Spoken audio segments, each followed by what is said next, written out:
Every football player in America has dreams and goals of making it to the NFL, but less than 1% of them get to earn that opportunity. When a player makes it to college, he's one step closer. When he gets drafted, he's even closer to making it big. But when he gets to the NFL, he still has to succeed.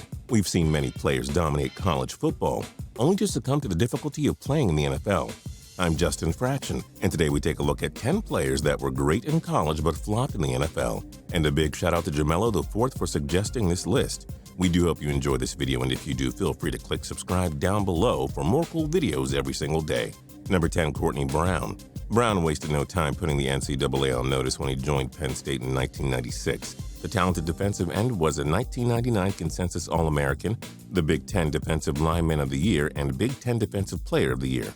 The Cleveland Browns drafted him first overall in 2000, but Brown never terrorized NFL quarterbacks that much. He registered just 19 sacks in 5 seasons and was out of the league by 2006.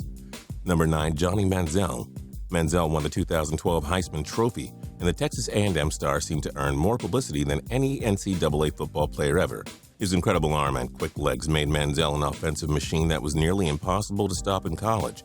But many teams passed on him in the first round of the 2014 draft due to concerns of his ability to quit partying while transitioning into the NFL. The Browns took him 22nd overall in the 2014 draft. Sadly, Manziel never took the game seriously. He got caught up in partying, drinking, and making a fool of himself. The Browns released him after the 2015 season. Number 8, Trent Richardson. The Alabama running back was an unstoppable force during his days in college. Richardson helped Alabama win a pair of national championships, was a unanimous All-American in 2011, and won the Doak Walker Award that same year as the top college running back in the country. The Browns drafted him 3rd overall in 2012, then flipped him to the Indianapolis Colts for a first-round pick. In 3 seasons, Richardson accumulated 2,032 yards and fumbled 7 times. He last played an NFL game in 2014. Number 7, Art Schlichter. Schlichter was one of the most dominant college football quarterbacks of all time at Ohio State. In his 4 seasons there, Schlichter passed for 7,547 yards and 50 touchdowns while rushing for 1,303 yards and 35 touchdowns. The Colts drafted Schlichter with the 4th overall pick in the 1982 draft. Schlichter was out of the NFL by 1986 as his gambling addictions and other legal problems held back what could have been a phenomenal career. Number 6, Tim Couch. Hey, look, another Cleveland Browns guy on our list. Tim Couch spent 3 seasons at the University of Kentucky. He was a first-team All-American in 1998 and named the SEC Player of the Year. He finished with 8,772 passing yards and 76 touchdowns in college. The Browns took Couch first overall in the 1999 draft. He spent 5 seasons there and passed for 11,131 yards, 64 touchdowns, and 67 interceptions. Couch never started another game after 2003 and was out of the league a few years later. Number 5, Aaron Curry.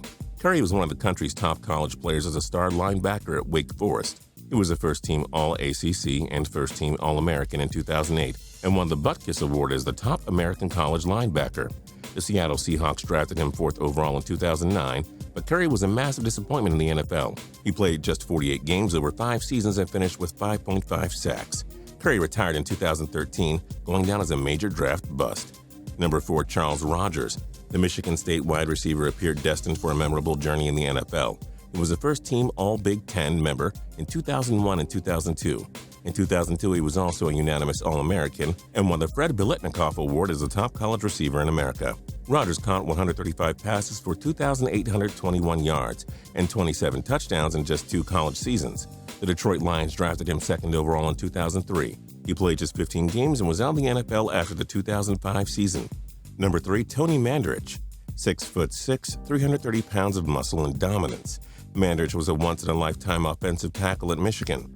Sports Illustrated called him the greatest offensive line prospect ever.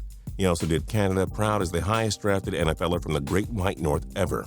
The All-American, or Canadian, was drafted 2nd overall by the Green Bay Packers in 1989. Mandarich even hyped himself big time by saying he isn't like other players, that he was Tony Mandarich and the other players would have to learn to like it. His porous attitude and self-admitted lack of work ethic made the so-called best offensive line prospect ever the biggest offensive line bust in NFL history. Number 2, JaMarcus Russell. After years of frustration, Oakland Raiders fans thought getting JaMarcus Russell 1st overall in the 2007 NFL Draft was a blessing. He won the 2006 Manning Award as the top college quarterback at LSU. In 3 seasons at college, Russell threw for 6,625 yards and 52 touchdowns. Russell couldn't transition into the NFL at all. He finished with 4,083 yards, 18 touchdowns, and 23 interceptions in 3 seasons. He last played a game in 2009 and attempted a comeback in both 2013 and 16, but nothing came out of it. And number 1, Ryan Leaf. Leaf and Peyton Manning were the top prospects in the 1998 NFL Draft. The Colts made the greatest decision in franchise history by taking Manning over Leaf. Leaf was a star quarterback at Washington State, where he won the Sammy Baugh Award in 1997 while being named the Pac-10 Offensive Player of the Year and a first-team All-American. In just 3 seasons, Leaf threw for 7,433 yards and 59 touchdowns. The San Diego Chargers drafted Leaf second overall, and he basically was the biggest draft bust ever.